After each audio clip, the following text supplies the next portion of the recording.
O Supercast está chegando na sua telinha com uma temática que é muito, mas muito importante mesmo. Hoje nós iremos entrar no mundo jurídico dos supermercados e entender alguns detalhes, algumas minúcias do jurídico do supermercado. E aqui comigo o doutor Leandro Lorenzetti, ele que é advogado, especialista em direito empresarial, trabalhista, sindical, é advogado do Sincovaga e vai tirar as nossas dúvidas aqui nesse episódio. Doutor Leandro, seja muito bem-vindo ao Supercast. É um prazer tê-lo aqui conosco. Boa tarde, Wender. Boa tarde aos ouvintes. Eu gostaria de agradecer, Wender, essa oportunidade de falar sobre assuntos tão importantes e assuntos que estão em voga, que certamente vão interessar a quem está aqui nos escutando. É verdade, alguns são inclusive dúvidas bastante comuns em casa e você vai ter a oportunidade de tirar essas dúvidas aí e conhecer um pouco mais dos bastidores por trás da atuação do advogado dentro de um supermercado, dentro especificamente ali de um sindicato, né? A gente vai falar aqui no sentido do Sincovaga mesmo, da atuação, da importância. Sincovaga, para você que ainda está aí e ainda não se familiarizou, é o Sindicato do Comércio dos Gêneros Alimentícios do Rio Grande do Norte, a qual o doutor Leandro é o advogado. E vamos começar pelo básico, doutor Leandro.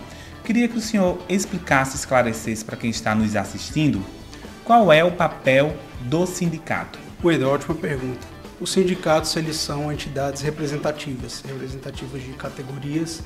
Temos o sindicato representante da categoria dos empregados, temos o sindicato representante da categoria dos empresários, dos empregadores, né? Que são chamados de sindicato patronal e sindicatos obreiros.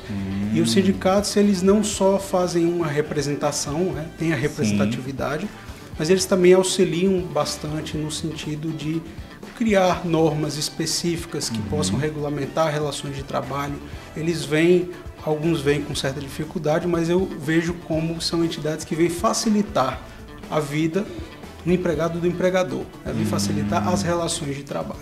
Ou seja, o sindicato, de uma maneira bem simplista, ele é um facilitador das relações do funcionário e do empregador. Podemos dizer assim. É como eu vejo. E dentro desse papel do sindicato, alguns pontos são bastante importantes e a gente precisa destacar. Eu acredito que um desses pontos é exatamente a negociação coletiva.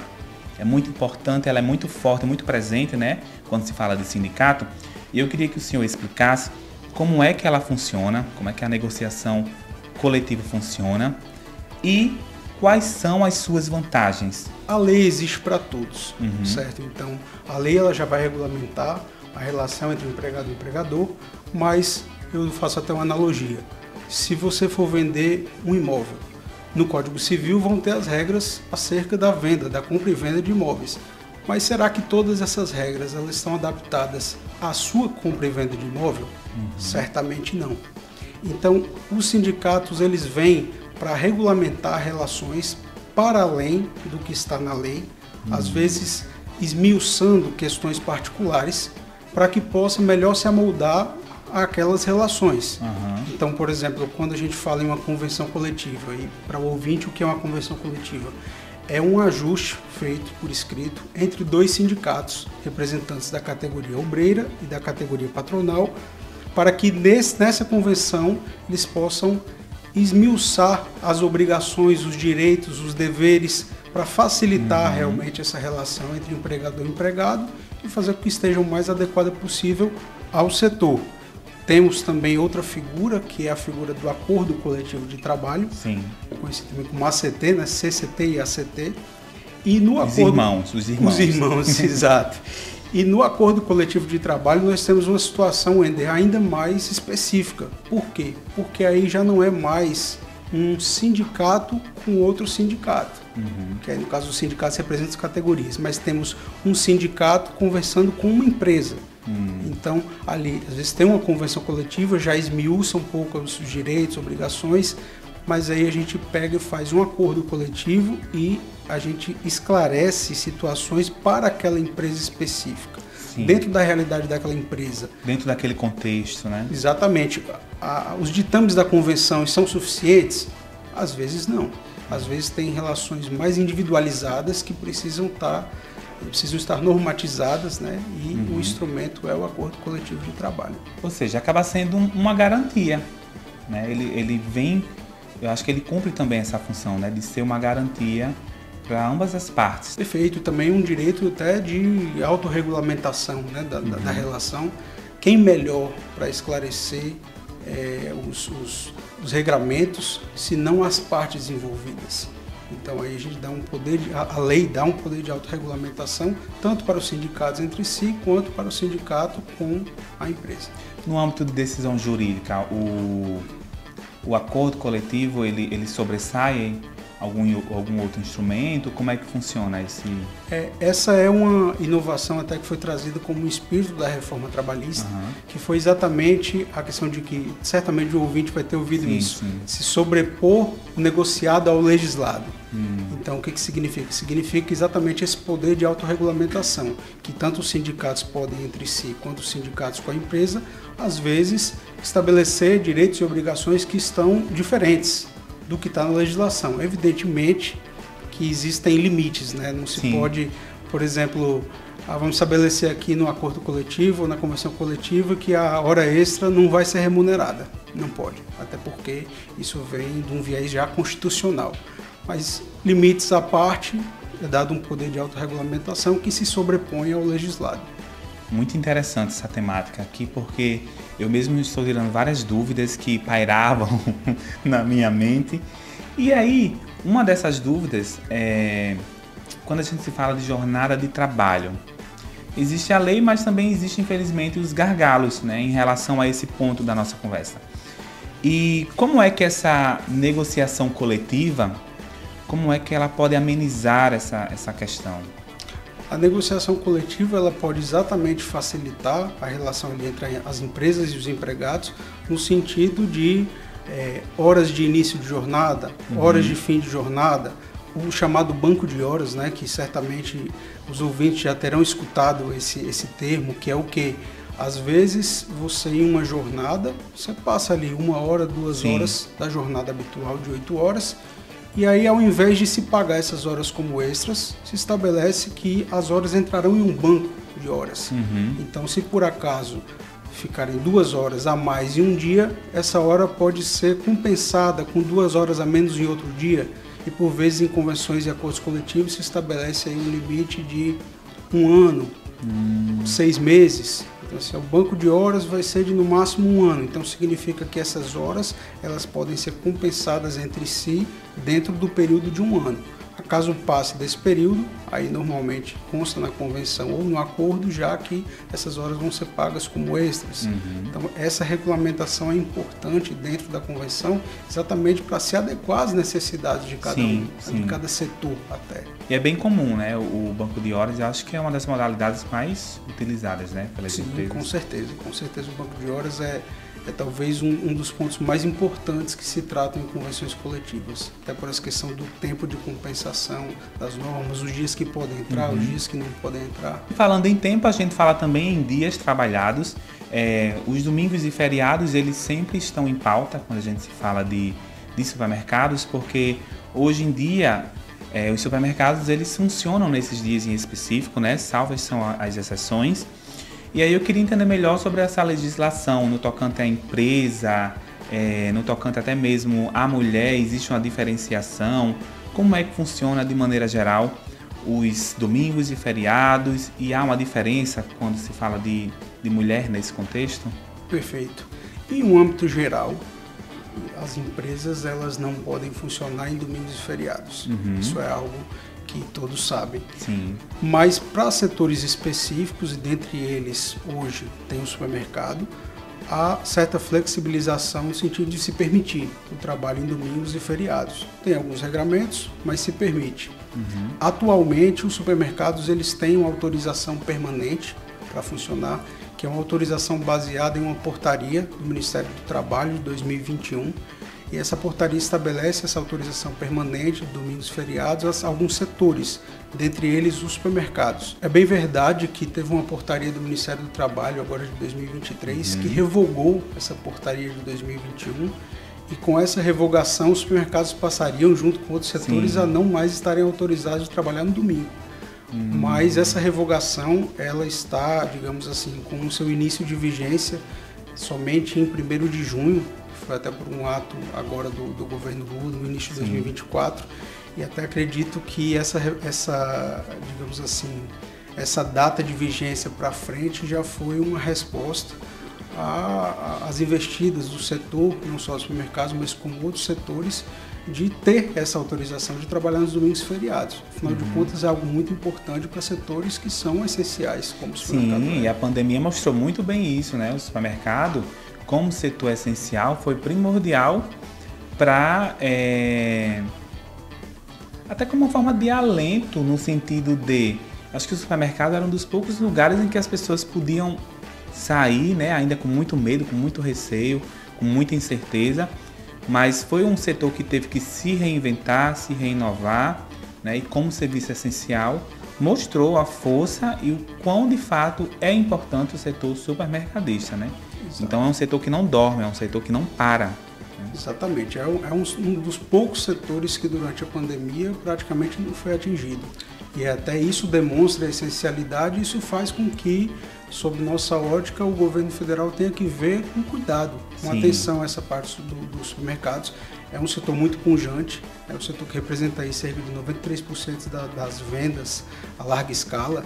É um setor que emprega cerca de 3,2 milhões de pessoas, separado aí em cerca de 95 mil supermercados. Sim. Então, o que o setor espera, junto com outros, eu digo do setor supermercadista, mas também outros esperam, é que o governo federal veja com certa parcimônia essa questão da revogação da portaria de 2021. E vamos dar aquela pausa porque é hora de falar do nosso patrocinador, que é o Sincovaga, o Sindicato do Comércio Varejista de Gêneros Alimentícios do Rio Grande do Norte, que hoje está aqui com a gente. Na verdade, está com a gente desde o começo do Supercast. E o Sincovaga tem uma atuação importantíssima no setor de supermercados e não tem nada melhor do que essa entrevista, do que esse episódio do podcast, para você conhecer um pouco mais da atuação do Sincovaga dentro desse âmbito dos supermercados. Então, nós agradecemos ao nosso patrocinador. Vamos continuar o nosso podcast, mas agora nós iremos entrar em um quadro que se chama Perguntaram para você. São perguntas de dúvidas do público e a gente vai fazer aquele ping-pong. Eu pergunto, o senhor responde, baseado exatamente no que a gente já tem feito aqui no Supercast. E a primeira pergunta é: o que diz a lei sobre contribuição sindical? Ótima pergunta.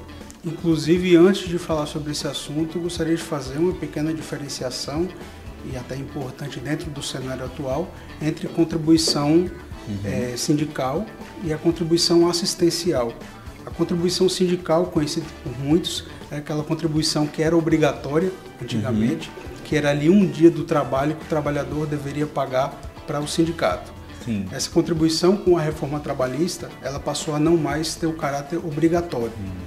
E aí, com a perda, digamos assim, desse caráter obrigatório, que inclusive foi declarada constitucional pelo STF, houve um julgamento que tinha sido feito ali por volta de fevereiro de 2017, em que o STF tinha considerado que todo e qualquer tipo de contribuição não poderia ser imposto aos trabalhadores.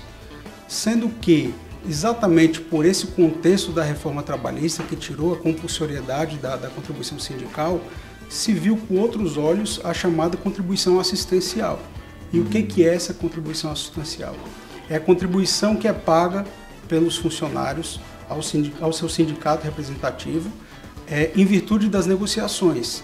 É uma capacidade de financiamento que se dá para as atividades sindicais e por isso é uma contribuição importante. Isso é visto no mercado como um todo como exatamente assim como é que eu posso dizer, uma devolução de protagonismo que o governo federal quis dar para os sindicatos, um poder que quis se devolver, e isso também acaba influenciando o próprio STF. E o STF, quanto a esse entendimento que tinha anteriormente de que toda e qualquer contribuição não poderia ser dada, mudou o seu entendimento no final agora de 2023, para dizer que as contribuições associativas elas podem ser exigidas, mas se garantido o direito de cada um dos empregados a se opor. Então, caso haja oposição, não pode ser cobrado. Se não houver oposição, pode ser cobrado, seja ele filiado ou não ao sindicato. Entendi. Então o senhor já está respondendo a próxima pergunta, que é exatamente como funcionário. Posso me opor a esse tipo de desconto? Sou prejudicado por isso? Sim, perfeito, exatamente. Entra nessa questão do que o STF relativizou para poder dar o direito ali de oposição, né? Então é aquela coisa que é compulsório, mas se você disser que não quer, passa a não ser. Foi uma forma encontrada de tanto garantir um poder de financiamento para o sindicato, né, para não haver um esvaziamento dos sindicatos, mas também para poder dar às pessoas que vão pagar o direito de escolher. Faz sentido para mim? Não Sim. faz sentido para mim? Compreendi. E aí nós vamos para a nossa próxima pergunta, que é: qual é a importância da contribuição sindical para o sindicato? O senhor já pincelou aqui um pouco sobre isso, mas eu queria que o senhor fosse um pouco mais específico dessa importância. A importância da contribuição, e eu vou falar aí da assistencial, Sim, sim. é exatamente o que? A contribuição assistencial, ela financia os sindicatos. Ela dá, digamos assim, poderes financeiros aos sindicatos. E os sindicatos, seja dos empregados, seja dos empregadores, eles precisam de recursos para poder se gerir e precisam de recursos, sobretudo, para fazer as negociações coletivas. Então, a importância dessa contribuição é exatamente para que haja o fortalecimento dos sindicatos, seja do obreiro, seja do patronal, para que essa representatividade ela possa ser explorada, ela possa ser desenvolvida, digamos assim. Ou seja, dá vida ao sindicato. Exatamente. E, consequentemente, aos representados. E com relação à legislação que pretende igualar os salários entre homens e mulheres, como é que está sendo exigido na prática?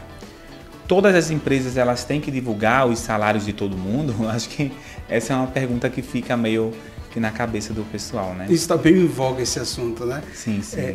Essa legislação, a legislação que é de 2023, ela prevê, de fato, a exigência da equiparação, né? Que até é algo que, sob minha ótica, não devia nem precisar de uma lei para isso, né? É algo óbvio. Mas todas as empresas elas têm a obrigação de não praticar discriminação. Sim. Então, ter essa equiparação entre homem e mulher. Mas essa questão da transparência, né, que é a divulgação dos relatórios, são relatórios divulgados aí, salvo em março e em setembro, não são todas as empresas que têm que cumprir essa obrigação, apenas empresas que têm mais de 100 funcionários. E ainda está, digamos, esse assunto ainda está se adequando um pouco, ainda tem muitas empresas resistentes, ainda tem, digamos, coisas não muito resolvidas, a legislação acaba não trazendo muitas, vamos assim, acaba não esclarecendo muito alguns pontos, e aí no Brasil sempre é assim, se tem uma lei, se tem um decreto regulamentando, se tem as portarias de um órgão, a portaria do outro, e acaba que às vezes essa junção de todas as normas ainda não esclarece tudo, e até puxa o gancho da importância das convenções e dos acordos coletivos, né? Porque muitas vezes o que não fica esclarecido na legislação geral acaba sendo aí suplementado, complementado pelas negociações coletivas. Aquela história, né? De lei, o Brasil, inclusive, é referência, né, mundial. Mas quando a gente vai para a hora da prática, né, acaba ficando ali nas palavras e acho que a dificuldade começa a se mostrar, né? Nas interpretações, aí vai para o Poder Judiciário, aí o juiz entende do jeito, outro entende do outro. Aí vai para uma instância, aí vai... Ao tribunal, aí tem uma turma que entende do jeito, uma turma que entende do outro, e acaba ficando algo assim realmente sujeito às interpretações. E por isso que é tão importante ter um sindicato, porque em um momento como esse, com certeza o acordo coletivo, né, ele vai ser um diferencial. Sem sombra de dúvidas. É exatamente o momento do poder de autorregulamentação das partes envolvidas. Ou seja, você que está nos assistindo, mais do que nunca, é o momento de você entender que, enquanto sindicato, você tem uma garantia ao seu lado, né? Inclusive, quando se vai fazer o desligamento, né, o sindicato, muitas vezes ele está lá presente, né, acompanhando toda a parte de documentação. E, doutor Leandro, nós já estamos nos encaminhando para o fim do nosso podcast. É rápido, mas eu acho que o que a gente discutiu aqui foi primordial para proporcionar entendimento, né? Trazer conhecimento, e esse é o nosso maior objetivo, é levar para quem está nos assistindo informação de qualidade, novidades, né? De repente daquela área, daquele nicho que a gente está discutindo no momento, como no último episódio, por exemplo, que nós discutimos sobre gestão de precificação com Dimas Dantas, que é um especialista que veio de São Paulo para falar especificamente sobre esse tema em um evento nosso no interior, e ele está retornando para um evento nosso aqui em Natal, para você ver a magnitude desse tema. E esse episódio está disponível aqui no nosso canal no YouTube, você pode acompanhá-lo, você pode assistir. Assim que acabar esse, você já pode ir lá dar uma conferida, tá? Mas vamos nos encaminhando para o final, e agora é o momento, é um quadro que é o seguinte: eu vou fazer uma pergunta que tem a ver com o setor de supermercados, tem essa atmosfera de supermercados, é algo mais pessoal mesmo, para a gente descontrair. E em cima dessa pergunta o senhor vai poder responder e matar aí a curiosidade da gente.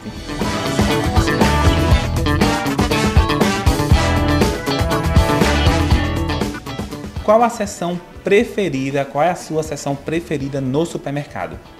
Essa é fácil. Minha seção preferida é a seção de carnes, especificamente para fazer um churrasco. Quem não gosta, né? Quem não gosta? E logo em seguida passa ali na seção de vinhos também. Sim. É para poder aí casar. Tem que ter, né? É o casamento. Se não tiver um, o outro fica um pouco triste. Com certeza. Eu sou apaixonado por supermercado, né? Cresci dentro de um comércio. Então é um ambiente que muito me encanta. É até difícil falar.